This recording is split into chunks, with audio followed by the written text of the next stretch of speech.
শাস্তি হোক। কারণ আমি নয় বুঝতে পারছি, কিন্তু আরো সাধারণ মানুষকে এইভাবে ঠকিয়ে প্রতারিত করে এই যে টাকাগুলো হাতিয়ে নেয়, অনেকের কষ্টের টাকা।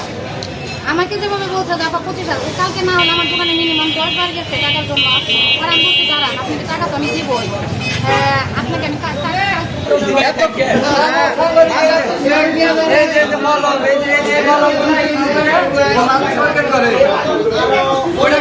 আপনারা দেখতে পাচ্ছেন বিভিন্ন মলম, বিভিন্ন জ্ঞান করার সরঞ্জাম পাওয়া গেছে।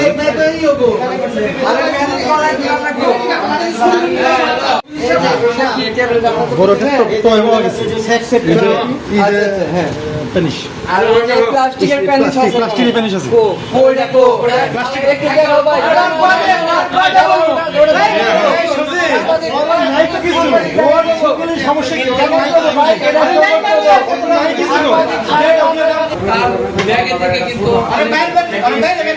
গলায় ঝুলিয়ে দেন।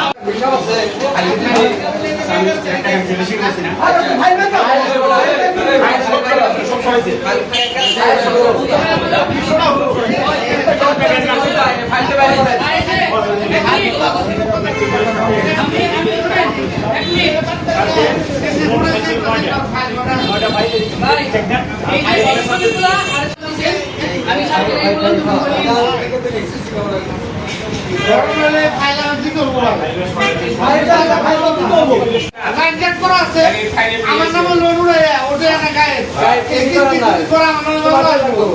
ফাইল দিতে হবে, কোথায় আছে আমার আইডি কার্ড সহ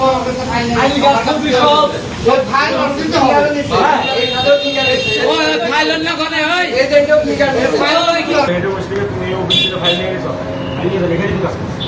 এখানে বসে কাজ করছে, মানে মালিক কেউ ইনফর্ম করছে যে ভাই ফর্ম শেষ হয়েছে, প্রমাণ আছে। মালিক তো মালিক জানে এরকম বইয়া কাম করছে, তাহলে মালিক আপনাকে উনি আমাদেরকে ইনফর্ম করে নাই, উনি এখানে বসে আছে।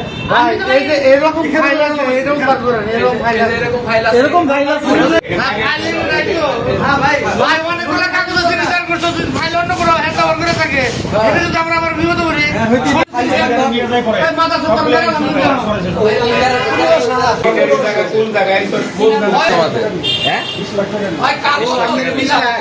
আমার 10 লাখ না, 10 লাখ তো দিছে কত? 1500 ভাই তার মধ্যে আছে সেভিংস আপনারা করছে তো এই সেভিংস শেষ করবে না, লোন দিব দেখে ওনাকে অথরাইজ দিতে মালিক, কিন্তু আমাদের অফিসে আমরা কোনো ইয়া না।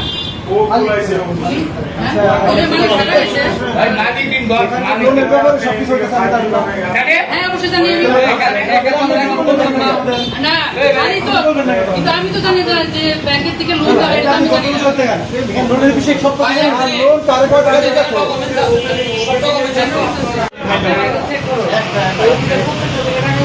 আমাকে বলছে যে এই ফাইলগুলো এখান থেকে এই বলছে এই প্রতিষ্ঠানে